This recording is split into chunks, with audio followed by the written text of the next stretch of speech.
बड़ी न्यूज निकल करके आ रही है। और बहुत बड़ी न्यूज क्या है कि WHO ने मलेरिया के किस टीके को मंजूरी दे दी है। बहुत बड़ा सवाल है। असल में दुनिया के लिए पहली बार ऐसा हुआ है। क्या हुआ है कि मलेरिया के टीके को मंजूरी मिल चुकी है।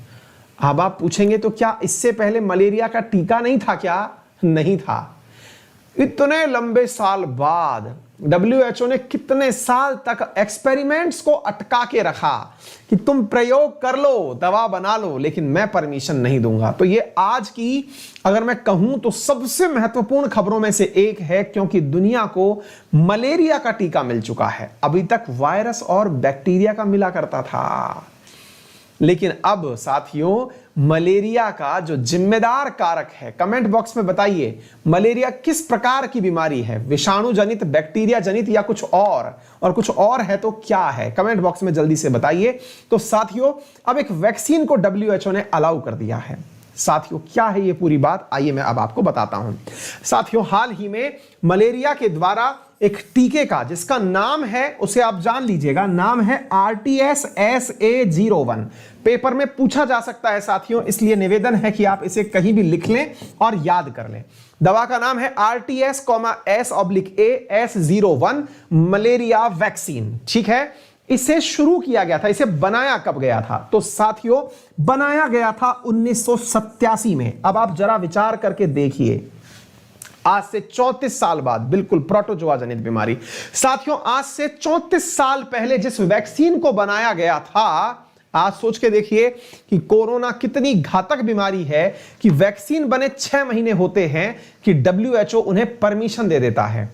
और वहीं एक तरफ एक ऐसी बीमारी जो 4 लाख लोगों की जान प्रतिवर्ष लेती है, जिसका नाम है मलेरिया, उसे 34 साल बाद वैक्सीन की परमिशन दी गई, यानी कि उसकी वैक्सीन को अलाउ किया गया। WHO ने रिकॉग्नाइज किया कि हां आप ये वैक्सीन लगा सकते हैं। वैक्सीन का नाम क्या है? RTS-S/A-S01 इस वैक्सीन का नाम है। ठीक है, किस कंपनी के द्वारा बनाई गई है? आंसर है GSK नामक कंपनी के द्वारा यह वैक्सीन बनाई गई है। कौन सी कंपनी है? GSK नामक यह कंपनी है। इसको गैलेक्सो स्मिथ क्लाइन के नाम से जाना जाता है। गैलेक्सो स्मिथ क्लाइन के नाम से साथियों इसे जाना जाता है। GSK नामक कंपनी के द्वारा इस वैक्सीन का निर्माण किया गया है। ठीक है, चलिए, तो आपको उम्मीद है कि यह बात समझ में आ जाए। अब बड़ा प्रश्न बनता है, सर हमने रिसेंटली न्यूमोनिया की वैक्सीन सुन ली थी, हमने कोरोना की वैक्सीन सुन ली थी, लेकिन मलेरिया की वैक्सीन को बनाने में इतनी दिक्कतें क्या थी कि जो आज तक नहीं बनी? साथियों आपको यह पता होना चाहिए कि 4 लाख लोगों की जान हर साल लेता है मलेरिया, और मलेरिया की इस जान लेने की कला के पीछे जो जिम्मेदारी है वो एक ऐसी जनित बीमारी की है जो मच्छर के काटने से होता है। साथियों मच्छर से काटने वाली बीमारी से बचने के लिए जो सबसे पहली न्यूज बनी है वो क्या है कि मालावी अफ्रीका का एक देश है, वहां पर एक गांव है जिसका नाम है तोमाली। वहां के एक बच्चे को दुनिया की पहली वैक्सीन दी गई है। तो आप इस तथ्य को याद कर सकते हैं, फैक्चुअली इस बात को आप याद कर सकते हैं कि दुनिया की पहली वैक्सीन किस बच्चे को लगाई गई, कहां लगाई गई। उम्मीद है कि आप इस बात से, इस बारे में अच्छे से क्लैरिटी ले पाएं। साथियों मैंने जो आपको नाम शुरुआत में बताया था, उस नाम के साथ साथ आप यह भी जान लीजिए कि इस दवा का बेचते समय क्या नाम है। मान लीजिए कि आप कहीं गए और आप गए तो वहां पर आपको पता चला कि वैक्सीन तो लेने गए लेकिन आपको नाम याद नहीं रहा। ऐसी स्थिति में इस वैक्सीन का नाम क्या रखा गया है वो भी याद रख लीजिए। इस दवा का नाम है मॉस्क्यूरिक्स। इसका जो नाम है, जिस नाम से साथियों ये दवा मिलेगी, उसका नाम क्या है? मॉस्क्यूरिक्स नाम से साथियों ये दवा आपको मिलने वाली है। और ये ब्रिटेन की एक कंपनी है जिसका नाम है GSK, उसके द्वारा बनाई गई है। तो क्या नाम है इस दवा का? मॉस्क्यूरिक्स। तो मैंने आपको जो यहां नाम दिखाया था ना, कौन सा वाला? RTS-SAS01, ये इसका वैज्ञानिक नाम है, और जिस नाम से ये मार्केट में उपलब्ध हो रही है ये मॉर्क्यूरिक्स है। सवाल बना मॉस्क्यूरिक्स है। अब आप पूछेंगे तो एक बात बताइए, तो सर यदि किसी बच्चे को ये वैक्सीन लगा दी गई तो वो कितना % सेफ हो जाएगा इस वैक्सीन के लगाने के बाद कि उसे भविष्य में वैक्सीन मतलब मलेरिया होगा ही नहीं? आप अंदाजा लगाइए, कमेंट बॉक्स में बताइए। तब तक मैं आपको कुछ और बातें बताता हूं, आपके अंदाजे बताइए ताकि आपको मतलब आपकी भी थोड़ी सी सोच के बारे में टेस्टिंग हो जाए। तब तक मैं आपको कुछ और बातें बताता हूं। बातें ये कि मलेरिया के जो सबसे ज्यादा रोगी मिलते हैं, वर्ल्ड WHO का मानना है कि मलेरिया के जो सबसे ज्यादा रोगी मिलते हैं वो रोगी कहां पर मिलते हैं? तो साथियों वो रोगी मिलते हैं अफ्रीका के देश Nigeria, Congo, Tanzania, Mozambique, niger, Burkina Faso आदि क्षेत्रों के अंदर रोगी मिलते हैं। साथियों यहां पर गंभीर प्रकार की बीमारी होती है। साथियों एक बात और जान लीजिए, सरकार के द्वारा लोगों को बचाने के लिए, इवन WHO के द्वारा लोगों को बचाने के लिए, मच्छरों से बचाने के लिए ये जालियां तक गिफ्ट की जाती हैं कि भैया तुम मच्छरदानी में सो। अब आपको जान करके आश्चर्य होगा, बहुत सारे विद्यार्थियों ने अपने अपने नंबर लिख दिए हैं, 70%, 95%, 90%, है ना। आश्चर्य की बात है कि जो वैक्सीन अलाउड की गई है इसकी एफिकेसी मात्र 30% है, ओनली 30%। जी हां साथियों, केवल 30% एफिकेसी है इस दवा की, यह केवल 30% ही कार्य करती है, तब भी WHO ने इसे परमिशन दे दी। तो अब आप पूछेंगे सर जी एक बात बताओ, इतने साल से रिसर्च कर रहे थे, क्या वैज्ञानिकों को 4 लाख लोगों की जान की कोई कीमत नहीं है क्या? 4 लाख ही तो मरे, मर जान दो। क्या ऐसी कचरा है क्या? मतलब वैज्ञानिक इसको बना नहीं सकते क्या? दवाई भी बनाई तो 30% वाली। ये तो सर कतई नहीं बात समझ में आ रही। हाँ समझ में तो हमें भी नहीं आ रही, और वास्तविकता बताएं वैज्ञानिकों को भी समझ नहीं आ रही। बोले क्यों? क्योंकि वास्तविकता यह है मेरे प्यारे साथियों कि वैज्ञानिक खुद कंफ्यूज है इस दवा को लेकर के कि भाई वैक्सीन बनाए तो बनाए कैसे। रीजन, मलेरिया एक ऐसी घातक बीमारी है जो इसको फैलाने वाला प्लाज्मोडियम है, असल में वो इंसान की कोशिका के अंदर घुस जाता है। देखिए बैक्टीरिया और वायरस की तो कहानी यह है कि जब वो शरीर में होते हैं तो रक्त में उन्हें मार दिया जाता है। आपने एंटीबॉडी बना लिए तो रक्त के अंदर से वो चल रही जो एंटीजेंस हैं उन्हें वो मार देता है। लेकिन मुसीबत यह है कि अगर कोई भी आपको बीमार करने वाली जो मतलब फॉरेन वेक्टर है या फिर जो बाहरी कारक है, अगर वो कोशिका में छुप के बैठा है तो उसे कैसे मारें? वैज्ञानिकों के लिए यही सबसे बड़ी मुसीबत है। तो आज तक जो दवा नहीं बन पाई उसके पीछे का कारण भी यह है कि मलेरिया का जो वो लंबा चक्र है ना, वो जो शरीर के अंदर ही पूरा करता है, इंसान के शरीर के अंदर, उस चक्र में कई स्थान ऐसे हैं जहां वो गायब हो जाता है, सिस्टम से गायब, कोशिकाओं के भीतर अपना जीवन चक्र पूरा करता है। इसलिए इसके बारे में यह सबसे बड़ी दुविधाजनक बात रही। इसके अलावा मैं आपको बताना चाहूंगा कि दुनिया में और भी बहुत सारी दवाइयां हैं। जैसे रिसेंटली आप पूछेंगे WHO ने पहली बार इसको परमिशन दी है, क्या कोई और दवा नहीं है क्या? बिल्कुल है।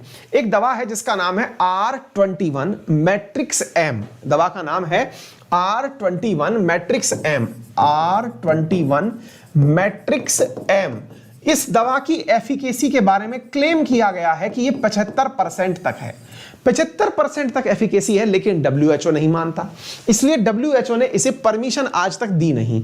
WHO खुद टेस्टिंग करवा लेता है तभी इस बात को मानता है। फिर आखिरी प्रश्न बचता है, इंडिया में है कि नहीं? बाकी तो सब बातें बताओ। अभी तो नहीं है, जनवरी में आया जाना प्रस्तावित है। उम्मीद है आप सभी साथियों को सारी बातें समझ में आ गई होंगी। अब आपके मन में जो आखिरी बात बची, मलेरिया तो सर हमारे यहां भी होता है, मेरे भी हुआ था, कोई फर्क तो पड़ा नहीं। बेटा आपके यहां जो मलेरिया होता है, असल में मलेरिया की 5 प्रकार की प्रजातियां हैं जिनकी वजह से मलेरिया होता है, लेकिन जो सबसे खतरनाक है उसमें से उसका नाम है फैल्सीपैरम।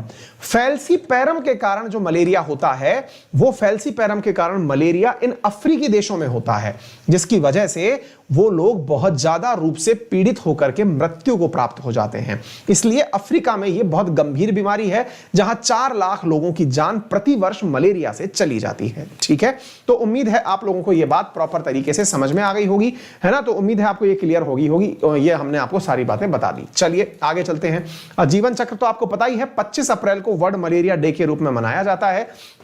मच्छर का जो जीवन चक्र है वो मैंने आपको बता दिया कि ये इंसान के लीवर को प्रभावित करता है, ब्लड सेल्स को प्रभावित करता है, मच्छर के काटने से फैलने वाली ये बीमारी है, और ये प्लाज्मोडियम गैमेटोसाइट्स जो हैं वो मानव शरीर के अंदर निर्मित होकर के आते हैं। ठीक है ना। तो यहां पर जो थीम रखी गई वो है zero malaria, draw the line against malaria. World malaria day के अंदर 25 अप्रैल को मनाया गया था। ठीक है, उम्मीद है आपको ये इंफॉर्मेटिव जानकारी पर्याप्त रूप से लगी होगी।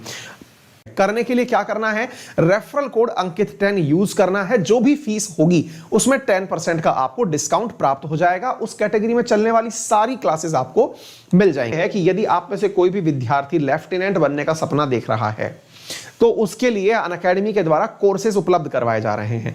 कोर्सेज में जो ऑफर चल रहा है वो ये है कि यदि आपने एनडीए का सब्सक्रिप्शन लिया तो 6 महीने के सब्सक्रिप्शन के साथ 1 महीने का एडिशनल सब्सक्रिप्शन, 24 महीने के सब्सक्रिप्शन के साथ 4 महीने का एडिशनल सब्सक्रिप्शन दिया जा रहा है। नंबर 1, यदि आपने एनडीए का सब्सक्रिप्शन लिया तो आपने सिलेक्शन पा लिया और उसके बाद एसएसबी की तैयारी करनी है, तो वो भी अनअकैडमी आपको करवाएगी और उसको आपको 12 महीने तक एसएसबी की तैयारी आप कभी भी कर सकते हैं। वो भी चीज आपको इसमें उपलब्ध करवाई जा रही है।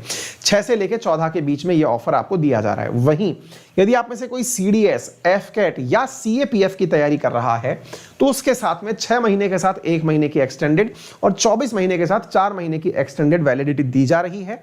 14 तारीख तक आप ये ऑफर ले सकते हैं, जिसमें अगेन अगर आप सीडीएस, एफकेट या फिर सीएपीएफ का एग्जाम पास करते हैं तो आपको 12 महीने तक एसएसबी की तैयारी के लिए भी एक्सटेंडेड चीजें उपलब्ध करवाई जा रही हैं। फीस कितना है, कितने में आपको ये उपलब्ध हो जाएगी, आप इधर देख लीजिए। 12 मंथ की फीस है 9600, 24 मंथ्स की फीस है 14,080 रुपीज। यदि आप अंकित 10 रेफरल कोड यूज करते हैं तो इमीडिएटली 10% का डिस्काउंट आपको यहां पर प्राप्त हो जाता है। एनडीए हो या सीडीएस, सीडीएस के अंदर फीस है 14,000 24 महीने की और एनडीए के अंदर 24 महीने की फीस है 10,000 रुपए। इनमें से अगर आप चाहते हैं तो आप इसे इजी ईएमआई ऑप्शन पर भी यूज कर सकते हैं। Use my referral code Ankit 10 to avail 10% discount. यदि आप एसएससी कैटेगरी में मेरे साथ पढ़ना चाहते हैं तो मेरे द्वारा नया बैच तो लॉन्च हो ही रखा है, आप उसे यूज कर सकते हैं। ये फाउंडेशन बैच है एसएससी के सभी एग्जाम्स के लिए, जिसमें मेरे द्वारा जीके पढ़ाई जा रही है, history, geography, polity, economy, maths, reasoning, बाकी अन्य टीचर्स जो पढ़ा रहे हैं वो सारी आपको मिल जाएंगी। अनअकैडमी के अब सभी कोर्सेज में आपको टीचर से डाउट पूछने की फैसिलिटी दे दी गई है। आप टीचर के साथ संवाद कर सकते हैं, बातचीत कर सकते हैं। ये सारी चीजें अनअकैडमी के पास में इस समय आपको उपलब्ध करवाई जा रही हैं। फिलहाल के लिए इतना ही। अपना ख्याल रखें, बड़ों का सम्मान करें, छोटों को प्यार दें, अपना व्यक्तित्व इस प्रकार से विकसित करें कि महिलाएं आपके साथ सुरक्षित महसूस करें। धन्यवाद।